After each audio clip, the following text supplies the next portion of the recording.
नमस्कार मेरे सभी प्यारे साथियों, एग्ज़ाम डेस्टिनेशन में आप सभी का हार्दिक स्वागत है। दोस्तों, जैसा कि आप सभी को पता है कि अपने सभी प्रतियोगी परीक्षाओं के लिए भौतिक विज्ञान का अत्यंत महत्वपूर्ण भाग पढ़ रहे थे। अपने फिजिक्स के अंदर बहुत सारे चैप्टर्स अपने स्टडी के अंदर ले लिए हैं, काफ़ी सारे चैप्टर्स के बारे में विस्तारित चर्चा कर चुके हैं और आज अपने एक ऐसा चैप्टर पढ़ने जा रहे हैं जो कि ये मान लीजिए कि आपकी फिजिक्स के अंदर सबसे महत्वपूर्ण भाग माना जाता है। दैनिक जीवन के अंदर उपयोग में आने वाली एक ऐसी भौतिक राशि के बारे में आज अपने चर्चा करने जा रहे हैं जो कि परीक्षा के पर्सपेक्टिव से बहुत ही महत्वपूर्ण है। प्यारे साथियों, आज पढ़ेंगे current electricity, electric current and its effect, विद्युत धारा एवं उसके प्रभाव। विद्युत धारा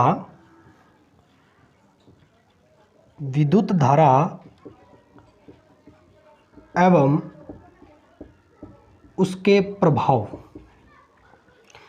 कि करंट है क्या, करंट फ्लो क्या है और करंट के इफेक्ट क्या है।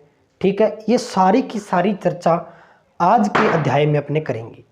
लेकिन क्या आपको यह चीज़ पता है प्यारे विद्यार्थियों कि करंट इलेक्ट्रिसिटी को पढ़ने से पूर्व यह जो चैप्टर है, यह अध्याय है, किस इकाई के अंतर्गत आता है? तो अपने पढ़ते हैं इसको स्थिर विद्युतिकी के अंतर्गत। स्थिर विद्युतिकी के अंतर्गत अपने इसको अध्ययन के अंदर लाते हैं या इसको पढ़ते हैं। स्थिर विद्युतिकी का मतलब क्या है प्यारे साथियों, इसको समझना अत्यंत महत्वपूर्ण बात है। स्थिर विद्युतिकी का मतलब है इलेक्ट्रोस्टैटिक्स। इलेक्ट्रोस्टैटिक्स क्या होती है प्यारे विद्यार्थियों? यह एक ऐसी ब्रांच है, ऐसी शाखा है जिसके अंतर्गत विरामावस्था में आवेशों का अध्ययन किया जाता है। जिसके अंतर्गत विरामावस्था में आवेशों का अध्ययन किया जाता है। बहुत ही महत्वपूर्ण बात कही गई है प्यारे साथियों। पूरी लाइन को आपने अच्छे से पढ़ा कि स्थिर विद्युतिकी एक यूनिट है और इस यूनिट के अंतर्गत एक इकाई है और इकाई के अंतर्गत एक अध्याय पढ़ा जाता है जिसका नाम है current electricity and its effect. इसके अंतर्गत इसकी दूसरी जो भाग है, इसका जो दूसरा भाग है, दूसरा अध्याय है, वह मैग्नेटिज्म या चुंबकत्व। ये भी बहुत महत्वपूर्ण है। पूरा चैप्टर करने के बाद में चुंबकत्व को डिस्कशन में लेंगे जो कि इसी का ही पार्ट है। अब सबसे पहली बात, करंट को समझने से पहले, अब करंट के बारे में बेसिकली सभी जानते हैं। सर, हमारे घरों में जो बिजली आती है सर, वो करंट है। महसूस कैसे कर सकते हैं सर कि एक वायर है, ठीक है, जिसके अंदर करंट फ्लो कर रहा है, आप उसको टच कीजिए तो आपको कुछ महसूस होगा सर, ऐसे हमें महसूस कर सकते हैं। बात ये नहीं है, बात ये है कि करंट इलेक्ट्रिसिटी होता क्या है या करंट फ्लो होता क्या है। बिल्कुल, अब करंट फ्लो जो होता है वो किसके आधार पर होता है? वो होता है प्यारे साथियों आवेश। इंग्लिश में इसे कहते हैं चार्ज, आवेश। और अपने जो पढ़ने जा रहे हैं वो कहीं ना कहीं आवेशों का ही अध्ययन पढ़ने जा रहे हैं। इसीलिए स्थिर विद्युतिकी को एक ऐसी शाखा माना है जिसके अंतर्गत विराम अवस्था में आवेशों की स्टडी की जाती है, चार्ज की स्टडी की जाती है। अब सर, ये विराम अवस्था क्या होता है? ये मैंने बहुत बार आपको बताया हुआ है। विराम अवस्था का मतलब होता है रेस्ट कंडीशन में, या कोई भी सब्सटेंस है, कोई भी पदार्थ है जो वो रुकी हुई अवस्था के अंदर प्रतीत होता है, तो अपने कह सकते हैं वो रेस्ट कंडीशन के अंदर है, एज ए विराम अवस्था के अंदर है। क्या इतनी बात समझ में आई? बिल्कुल। अब मुद्दा ये खड़ा होता है कि ये इलेक्ट्रिकल चार्ज क्या है, विद्युत आवेश क्या है। सर, ये तो पता चल गया कि अपने इस इकाई के अंतर्गत आवेशों का अध्ययन करना है, या ये कह सकते हैं कि किसी भी वायर के अंदर, किसी तार के अंदर जब करंट इलेक्ट्रिसिटी प्रवाहित होती है या धारा प्रवाहित होती है तो वो कहीं ना कहीं आवेशों का ही फ्लो होता है, चार्ज का फ्लो होता है। ये बात आप सभी जानते हो और बहुत समय से 10th क्लास से आपने डेफिनेशन से रट रखी हैं। 9th क्लास के अंदर या 10th क्लास के अंदर ये चीज़ें पढ़ी होंगी, या आप जनरल साइंस के अंदर ये चीज़ें पढ़ते हो तो आपने ये डेफिनेशन तो सभी स्टूडेंट्स को पता होता है कि बेसिक अगर जो बात है वो ये है कि विद्युत धारा क्या होती है। विद्युत धारा किसी भी चालक के अंदर, किसी कंडक्टर के अंदर, किसी चालक के अंदर आवेशों के प्रवाह की दर होती है। अब सर आवेशों के प्रवाह की दर होती है, ठीक है, the rate of flow charges is equal to electricity. But ये चार्ज क्या है, अर्थात विद्युत आवेश क्या है, इलेक्ट्रिकल चार्ज क्या है, इसको समझना बहुत ही जरूरी है प्यारे विद्यार्थियों। विद्युत आवेश, देखो विद्युत आवेश को समझते हैं कि इलेक्ट्रिकल चार्ज क्या होता है। आपने एक छोटा सा उदाहरण पढ़ा होगा, एक बेसिक जनरल सा उदाहरण है, और बचपन के अंदर आपने ये प्रैक्टिकल किया भी होगा। जब आप छोटे छोटे कागज़ के टुकड़े किसी समतल सतह पर रखते हैं, इस प्रकार से कागज़ के टुकड़े काट दिए और किसी सतह पर इसको रख दिया। आपने क्या किया, आपके पास एक कांच का स्केल था, कुछ इस प्रकार से एक कांच का स्केल था आपके पास। स्केल तो समझते हो ना, मापने का एक पैमाना, स्केल। इस कांच के स्केल को आपने क्या किया, अपने बालों से रगड़ा, ठीक है, घर्षण करवाया, बालों से रगड़ा, और रगड़ने के बाद जब आप इस स्केल को इस कागज के पास में लेकर गए तो आपने क्या देखा प्यारे साथियों, ये जो कागज है ये तुरंत प्रभाव से इस कांच के स्केल पर चिपक जाते हैं, अपने आप अट्रैक्ट हो जाते हैं, अपने आप आकर्षित हो जाते हैं। ऐसा ही क्यों हुआ, ये बहुत ही जनरल एग्जाम्पल है, आपने ये बहुत ही जनरल उदाहरण है, ये बेसिकली आपने किया होगा छोटी क्लासों के अंदर। ऐसा ही क्यों हुआ, क्योंकि जब आपने इस स्केल को या इस पदार्थ को जब आपने रगड़ा, घर्षण किया, तो यह आवेशित हो गया भाग। आवेशित होने की वजह से इसने क्या कर लिया, इसको कागज को अट्रैक्ट कर लिया, आकर्षित कर लिया। इसका मतलब क्या हुआ सर, इसका मतलब मैं आपको ग्रेविटेशन थ्योरी से रिलेटेड बताता हूं, क्योंकि मैंने ग्रेविटेशन चैप्टर आपको अच्छे से पढ़ा रखा है और आपने ग्रेविटेशन के अंदर, गुरुत्वाकर्षण के अंदर एक बेसिक चीज़ पढ़ी होगी। कोई भी दो बॉडीज़ m1 और m2 मास की बॉडीज़ है, यह बॉडीज़ है, ये एक दूसरे को अट्रैक्टिव करती हैं, एक दूसरे को आकर्षित करती हैं, और इनके बीच में एक फोर्स वर्क करता है जिसे कहते हैं अपने गुरुत्वाकर्षण बल। अब ये गुरुत्वाकर्षण बल करता क्या है सर, इन दोनों बॉडीज़ को एक दूसरे की ओर खींचता है, अट्रैक्ट करता है, या इसको प्रतिकर्षित कर सकता है, रिपाइल्स करता है, रिप्लिकेशंस करता है इसका। बिल्कुल सही बात सर। लेकिन आपने इस वाले उदाहरण को इससे संबंधित किया क्या, इससे रिलेट करके देखो, इलेक्ट्रिकल चार्ज से। सर चार्ज को क्यू से रिप्रेजेंट करते हैं, स्मॉल क्यू से, और स्मॉल क्यू क्या कहता है, इलेक्ट्रिकल चार्ज क्या कहता है, इलेक्ट्रिकल चार्ज क्या कहता है, इलेक्ट्रिकल चार्ज ये कहता है कि किसी भी मैटर, किसी भी सब्सटेंस, किसी भी पदार्थ का ये वह गुण है, कौन, आवेश।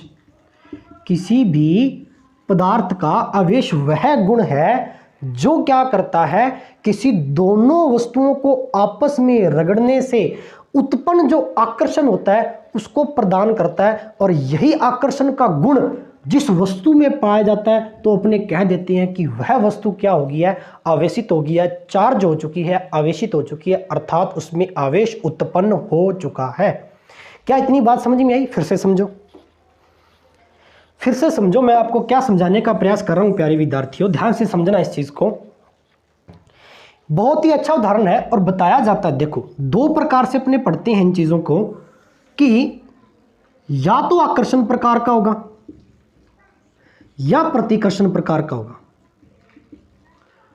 ठीक है। दो चार्ज अलग अलग नेचर के हैं तो ये एक दूसरे को क्या करेंगे प्यारे विद्यार्थियों, अट्रैक्ट करेंगे, एक दूसरे को आकर्षित करेंगे। सर ये कैसे होगा, इसके बारे में थोड़ा बताओ। एक दूसरे को आकर्षित कब करते हैं और प्रतिकर्षित कब करते हैं? बिल्कुल सत्य बात। नंबर 2 बात, सर आवेश के प्रकार कितने होते हैं, टाइप ऑफ चार्ज, इसके बारे में अभी बताएंगे।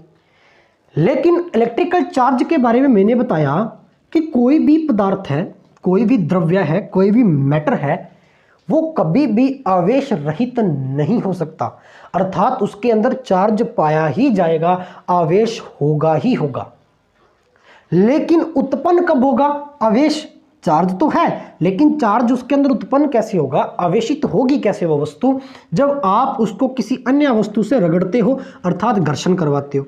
जैसे ये दो पदार्थ है, इनको आपस में रगड़ेंगे तो घर्षण के कारण क्या होगा, इनके अंदर जो कण थे, मॉलिक्यूल्स थे, जो चार्ज थे, वो उत्पन्न हो गए अर्थात ये वस्तु आवेशित होगी।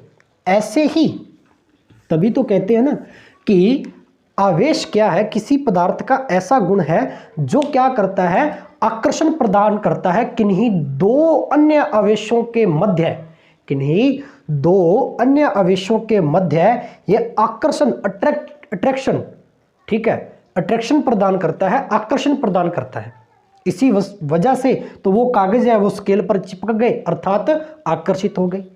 आकर्षित हुए क्यों, क्योंकि उस पदार्थ पर क्या आ गया था, आवेश, अर्थात वो आवेशित हो चुकी थी। चलो, आवेश के अगर टाइप पढ़े जाएं प्यारे विद्यार्थियों, तो दो प्रकार के आवेश होते हैं।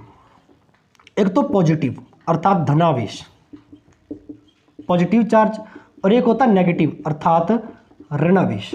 ये चीज़ें आप पढ़ते हो और आपने बेसिकली पढ़ रखी हैं, और बहुत बार ये चीज़ें पढ़ी हैं कि किसी भी वस्तु पर नेगेटिव चार्ज आ जाता है, किसी एलिमेंट पर पॉजिटिव चार्ज आ जाता है। इसका मतलब क्या है, ये आता क्यों है और कैसे आता है। ठीक है, कि धनात्मक आवेश कैसे आएगा किसी एलिमेंट पर, और किसी परमाणु पर या किसी भी एटम पर, किसी एलिमेंट पर, किसी पदार्थ पर ऋणात्मक आवेश कैसे आएगा, इस चीज़ को अपने अच्छे से समझते हैं। ध्यान देना प्यारे विद्यार्थी, एक छोटा सा बेसिक यहाँ पर मैं फंडामेंटल एक रूल आपको बताने जा रहा हूँ, ध्यान देना।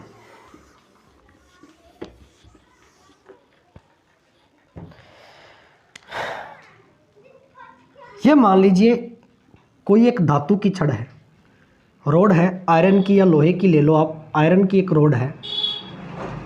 आपको एक छोटी सी चीज़ पता है कि ये जो धातु की छड़ है ये किससे मिलकर बनी होगी, सर लोहे से।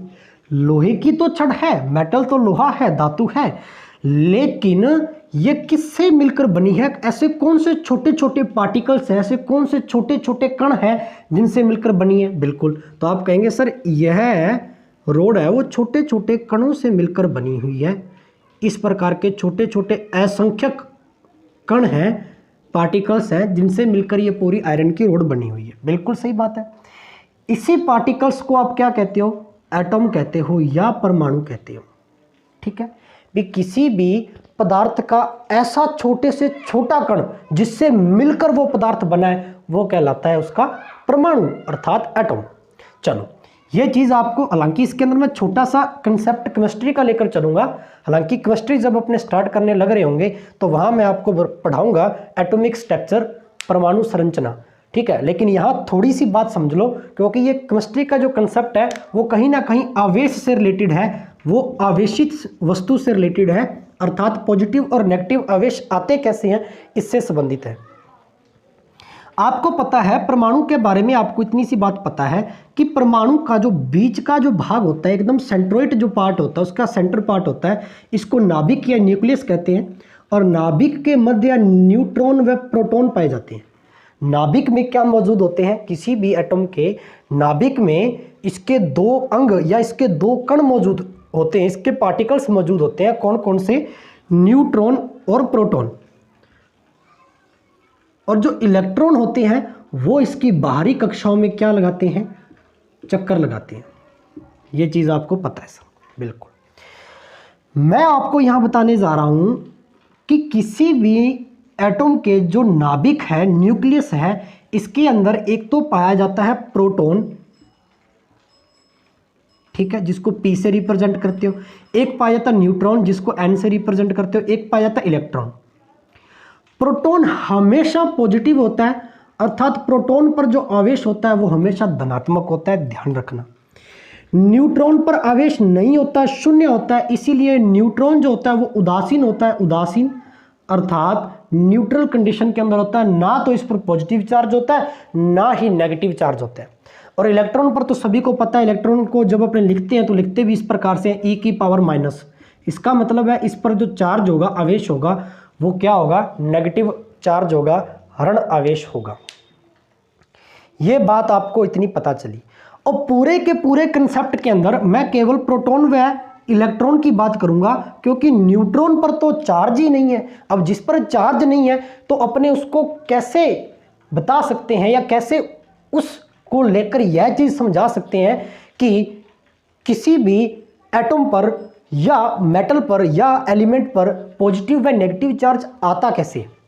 ठीक है, तो इसीलिए मैं इसके अंदर यूज करूंगा केवल और केवल प्रोटॉन और न्यूट्रॉन का यूज करूंगा।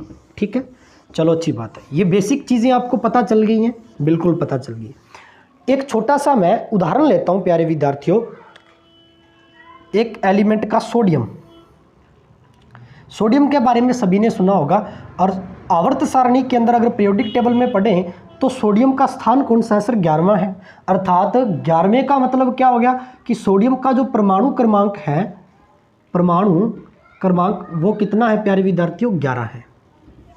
इतनी बात समझ में आई क्या सर, बिल्कुल ठीक है। परमाणु क्रमांक जो है इसका एटॉमिक जो नंबर है वो कितना है, 11 है, बिल्कुल राइट बात।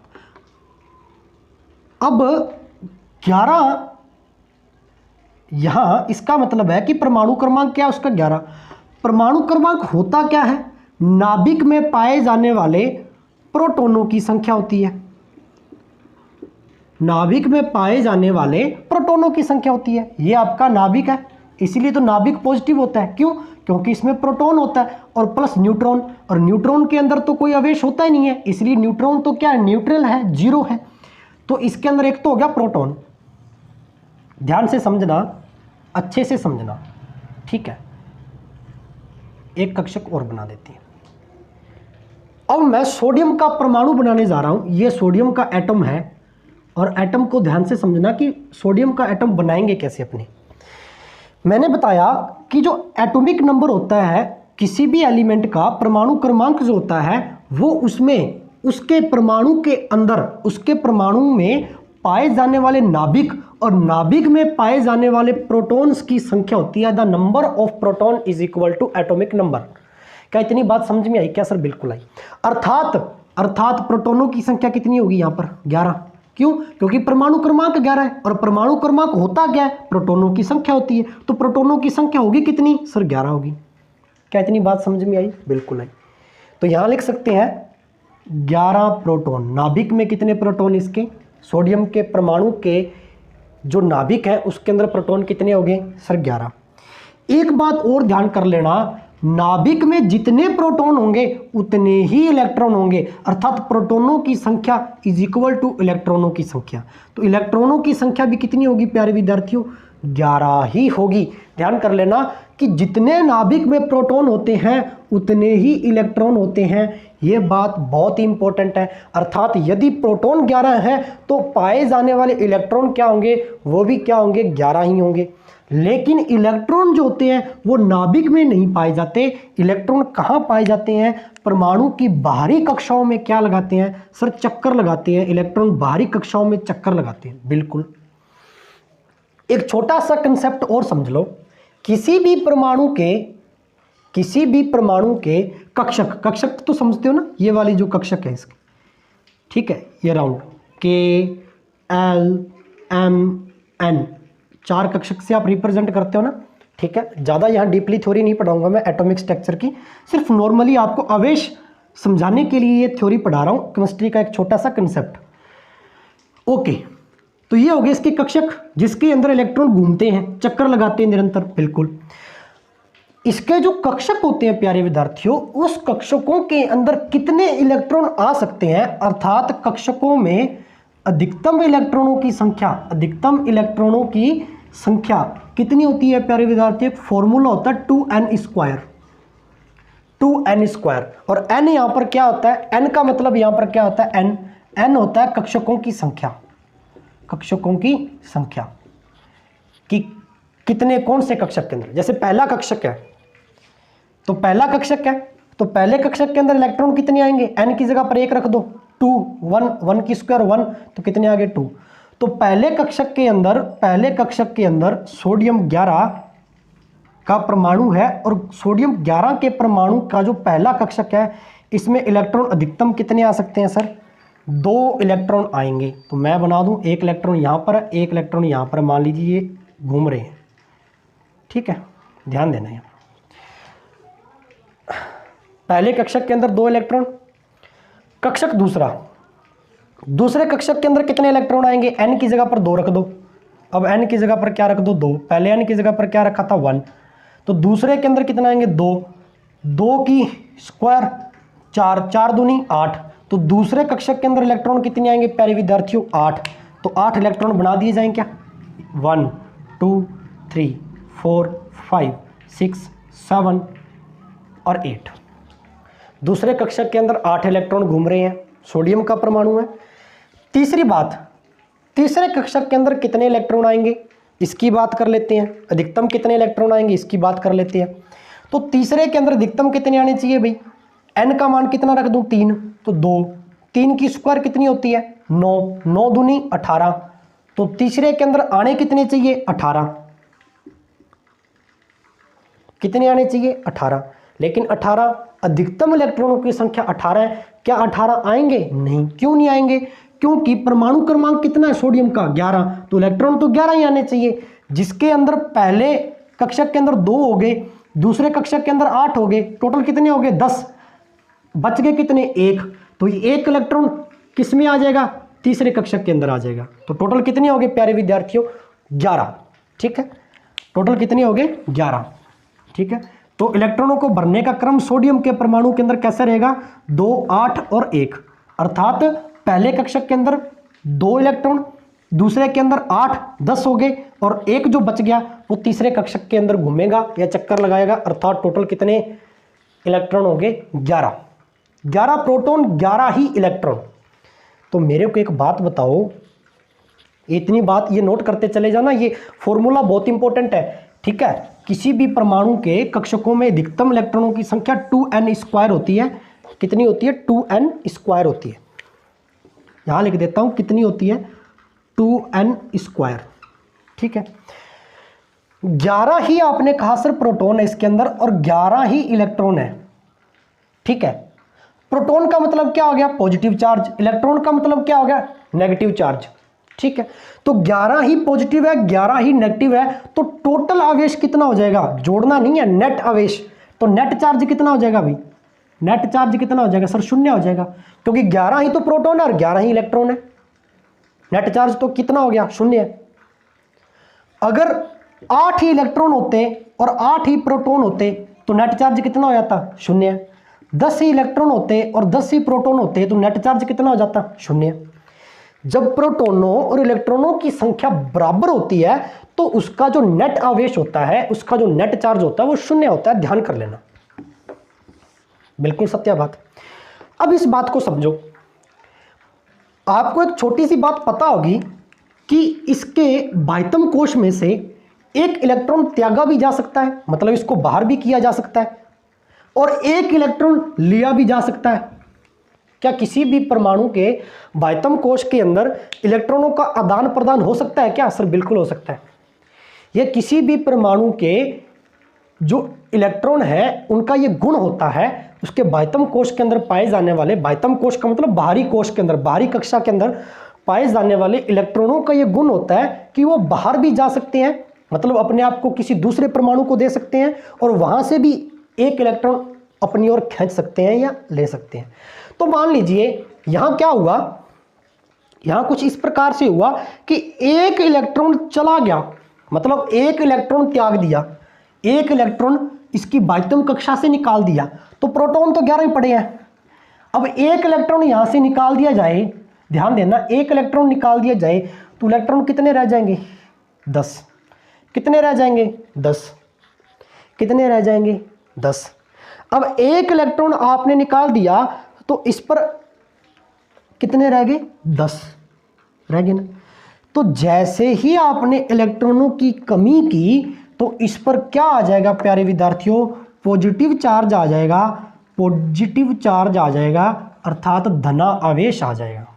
तो धना आवेश किसी भी एटम के एलिमेंट पर, किसी भी एलिमेंट के एटम पर धना आवेश कब आता है, पॉजिटिव चार्ज कब आता है, जब लॉस ऑफ इलेक्ट्रॉन होता है। लॉस ऑफ इलेक्ट्रॉन अर्थात इलेक्ट्रॉनों की कमी होती है, अर्थात इलेक्ट्रॉन चला गया। अब इलेक्ट्रॉन चला गया तो यहां पर चार्ज जो आएगा वो क्या आ जाएगा, धनात्मक चार्ज आ जाएगा। अब पता चला कि किसी भी वस्तु पर धनात्मक चार्ज कैसे आता है, ऋणात्मक चार्ज कैसे आएगा, अर्थात नेगेटिव चार्ज कैसे आएगा। जब क्या हो जाएगा, एक इलेक्ट्रॉन बाहर से खींच लूं, एक इलेक्ट्रॉन बाहर से खींच लूं, 11 प्रोटॉन थे और 11 ही इलेक्ट्रॉन थे, एक इलेक्ट्रॉन और खींच लिया बाहर से, तो प्रोटॉन तो 11 पड़े हैं, इलेक्ट्रॉन कितने हो गए 12। तो अब एक इलेक्ट्रॉन बढ़ गया, ठीक है, अर्थात इलेक्ट्रॉनों की क्या होगी, वृद्धि होगी। और जब इलेक्ट्रॉनों की वृद्धि होती है, गेन ऑफ इलेक्ट्रॉन की अधिकता होती है, तो चार्ज कौन सा आता है, ऋणात्मक चार्ज आता है, ऋणावेश हो जाती है, अर्थात वस्तु ऋणावेशित हो जाती है, चार्ज नेगेटिव आ जाता है। क्या इतनी बात समझ में आने लग रही है? ठीक है। पॉजिटिव और नेगेटिव चार्ज को समझाने के लिए मैंने एक छोटा सा केमिस्ट्री का यहाँ पर एक कंसेप्ट आपको समझाया अच्छे से। आशा करता हूँ आपको समझ में आया होगा। ठीक है, ध्यान से देखते चले जाना, समझ में आएगा। क्या इतनी बात समझ में आई क्या? सर बिल्कुल आई। ठीक है, तो दो चीज़ें अपने सामने आ गई, ये मैं आपके सामने 3 परमाणु बना रहा हूँ। ये तो उदासीन अर्थात न्यूट्रॉन, उदासीन का मतलब न्यूट्रल एटम है। ठीक है, उदासीन है। इसके अंदर मैंने एक इलेक्ट्रॉन की क्या कर दी, कमी कर दी, अर्थात निकाल दिया। तो कमी, इलेक्ट्रॉनों की कमी या लॉस ऑफ इलेक्ट्रॉन, अर्थात चार्ज कौन सा आ जाएगा, पॉजिटिव चार्ज आ जाएगा। तो ये क्या बना देगा, कैटायन। कैटायन का मतलब क्या होता है, धन आयन। क्या आ जाएगा इस पर, धन आयन आ जाएगा, या इसको अपने कैटायन कहते हैं, कैटायन। ठीक है, इसके अंदर क्या हुआ, दूसरे परमाणु के अंदर क्या कर दिया, इलेक्ट्रॉन की वृद्धि कर दी, गेन ऑफ इलेक्ट्रॉन, अर्थात एक इलेक्ट्रॉन किसी बाहरी कक्षा से आया और आकर जुड़ गया। ठीक है, तो इलेक्ट्रॉनों में वृद्धि होगी। जैसे ही इलेक्ट्रॉनों के अंदर वृद्धि हुई, इलेक्ट्रॉन गेन हुए, तो चार्ज कौन सा आ गया, नेगेटिव चार्ज आ गया, अर्थात एलिमेंट ऋणावेशित हो गया। तो जब नेगेटिव चार्ज आ जाएगा तो इसको बोलते हैं एनायन।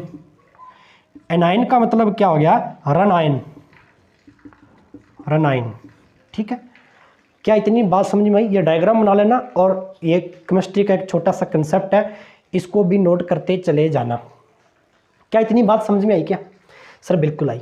ठीक है, तो किसी भी एलिमेंट के अंदर पॉजिटिव और नेगेटिव चार्ज कैसे आता है, आवेश धनात्मक और ऋणात्मक कैसे होता है, कि जब इलेक्ट्रॉनों की कमी आ जाए तो धनात्मक हो जाएगा, अर्थात धनावेशित हो जाएगी वस्तु, और जब इलेक्ट्रॉनों की बढ़ोतरी हो जाए या वृद्धि हो जाए, गेन ऑफ इलेक्ट्रॉन हो जाए, तो ऋण आवेशित हो जाएगी वस्तु। क्या इतनी बात समझ में आई? बिल्कुल। इसीलिए कहते हैं कि जो प्रोटॉन होता है, प्रोटॉन धनात्मक होता है और इलेक्ट्रॉन नकारात्मक। ठीक है, तो प्रोटॉन धनात्मक होता है, तो प्रोटॉन के अंदर प्रोटॉनों की जो संख्या होती है, किसी भी नाभिक के अंदर पाए जाने वाले प्रोटॉनों की संख्या है, प्रोटॉन पर जो चार्ज होता है वो कितना होता है, प्रोटॉन पर चार्ज कितना होता है, तो ध्यान कर लेना, प्रोटॉन पर जो चार्ज होता है वो प्लस का 1.6 इंटू 10⁻⁻19 कुलाम। अब ये कुलाम क्या सर, तो ध्यान कर लेना, जो आपने आवेश पढ़ा है उस आवेश को मापने की इकाई है, अर्थात SI मात्रक का चार्ज का कुलम, या इसको कुलाम से रिप्रेजेंट करते हैं, C से रिप्रेजेंट करते हैं, C से। क्या इतनी बात समझ में आई?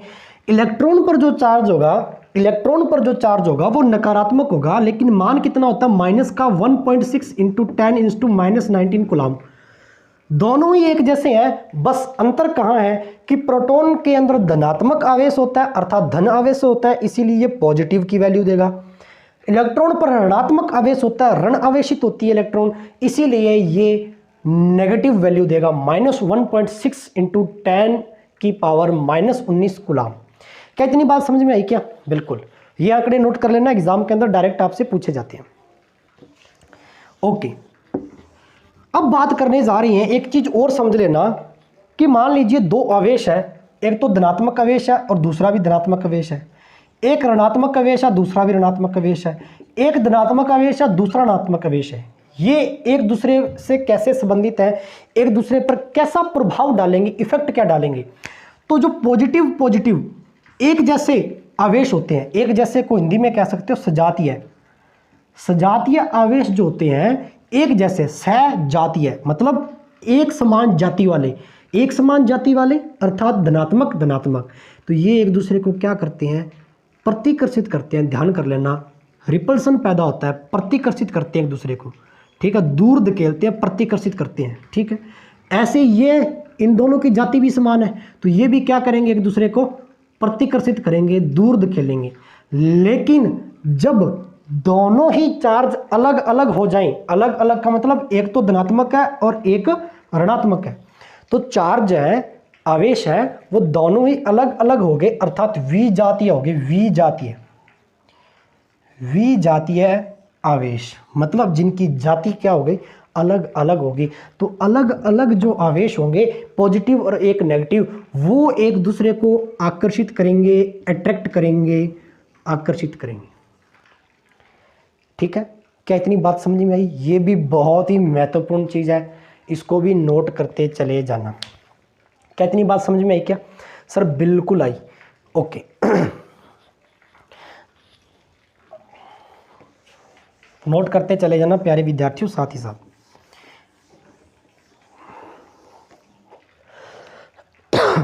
क्या समझा, आवेश के बारे में समझी चीजें, ठीक है। और आवेश कितने प्रकार का होता है, टाइप ऑफ आवेश, टाइप ऑफ चार्ज, दो प्रकार का, ऋण आवेश और धन आवेश। किसी वस्तु पर धन आवेश कैसे आता है, ऋण आवेश कैसे आता है, इस चीज़ को अपने अच्छे से समझा। प्रोटॉन पर जो चार्ज होता है वो कितना होता है, और इलेक्ट्रॉन पर जो चार्ज होता है वो कितना होता है, इस चीज़ को पढ़ा। आवेश जो होते हैं वो एक दूसरे पर कैसा प्रभाव दिखाते हैं, कैसा इफेक्ट दिखाते हैं, तो ये चीज़ अपने अच्छे से पढ़ लिया, समझ में आई होगी। अब इसके अंदर एक छोटा सा नियम है, उसको और पढ़ लो, कूलॉम का नियम, Coulomb's law, Coulomb's law, Coulomb का नियम।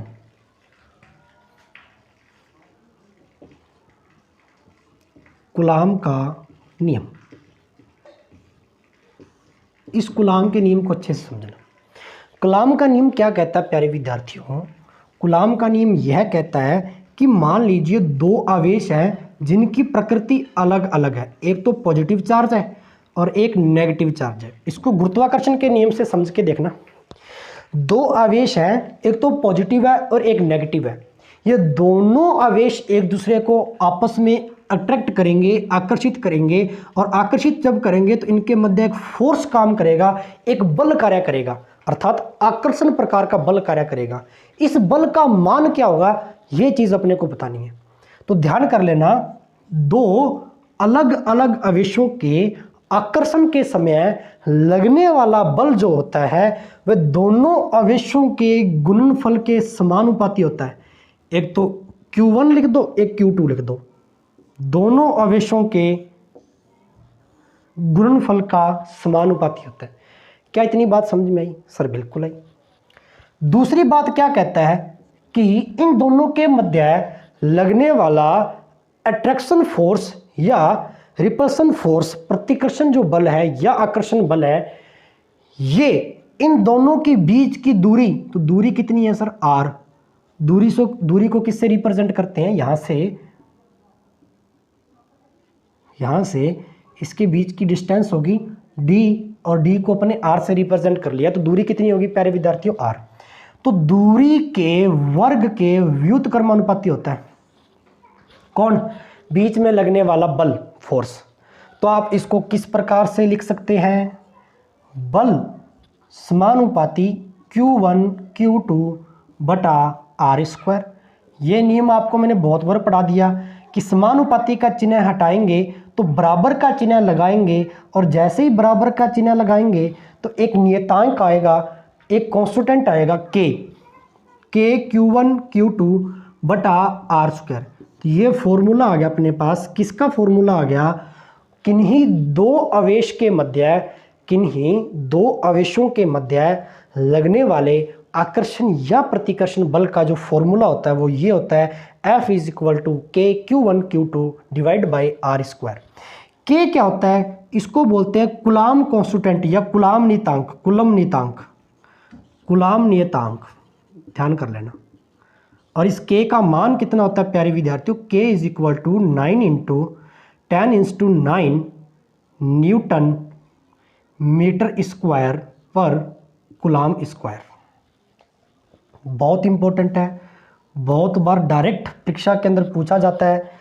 जो आपकी जेई लेवल की परीक्षाएं जैसे अभी एसएससी जेई की परीक्षा है, उसके पर्सपेक्टिव से बहुत ही महत्वपूर्ण टॉपिक है कि के का मान कितना होगा, कूलाम नियतांक का मान कितना होगा। द वैल्यू ऑफ के इज इक्वल टू के 9 इंटू 10⁹9 न्यूटन मीटर स्क्वायर पर कूलम स्क्वायर।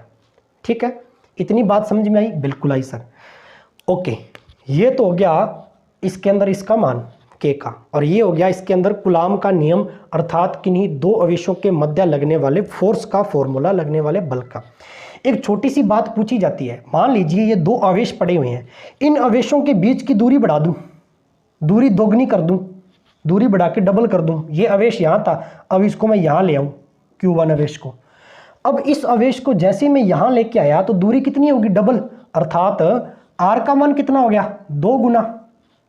अब R का मान 2 गुना हो गया तो बीच में लगने वाले बल पर क्या प्रभाव पड़ेगा। डायरेक्ट क्वेश्चन पूछा जाता है कि यदि दोनों आवेशों के मध्य की दूरी अगर दोगुनी कर दी जाए तो दोनों आवेशों के मध्य लगने वाला बल कितना होगा या इस पर क्या प्रभाव पड़ेगा। तो डायरेक्टली फॉर्मूले से अपने वैल्यू फाइंड कर सकते हैं प्यारे साथियों। R का मान 2 गुना कर दिया जाए तो फोर्स कितना हो जाएगा, तो force F is equal to R क्या, 1/r स्क्वायर होती है, इसके व्युत्क्रमानुपाती। तो R स्क्वायर, R का मान 2 गुना कर दी जाए 1/2 की स्क्वायर, तो 1 कितना हो गया प्यारे विद्यार्थियों, 4। तो फोर्स कितना हो जाएगा, 1/4, अर्थात बल जो हो जाएगा वो चौथाई हो जाएगा। दोनों आवेशों के मध्य लगने वाला बल 1/4 भाग हो जाएगा या चौथाई हो जाएगा। कब, जब आवेश के मध्य जो दूरी है वो दोगुनी कर दी जाए, दूरी डबल कर दी जाए। क्या इतनी बात समझ में आई? बिल्कुल आई सर। ठीक है, तो आज के लिए इतना ही। आवेश के बारे में अपने बहुत सारी आज इंपॉर्टेंट्स बातें पढ़ी और एक छोटा सा इसके अंतर्गत अपने एक केमिस्ट्री का छोटा सा कंसेप्ट पढ़ा एटॉमिक स्ट्रक्चर से रिलेटेड। आशा करता हूँ, आई होप आपको समझ में आया होगा प्यारे विद्यार्थियों। ठीक है, साथ ही साथ नोट करते चले जाएं, बहुत ही अच्छी अच्छी बातें आपको लिखाई जा रही हैं। ठीक है, एग्ज़ाम के आधार पर।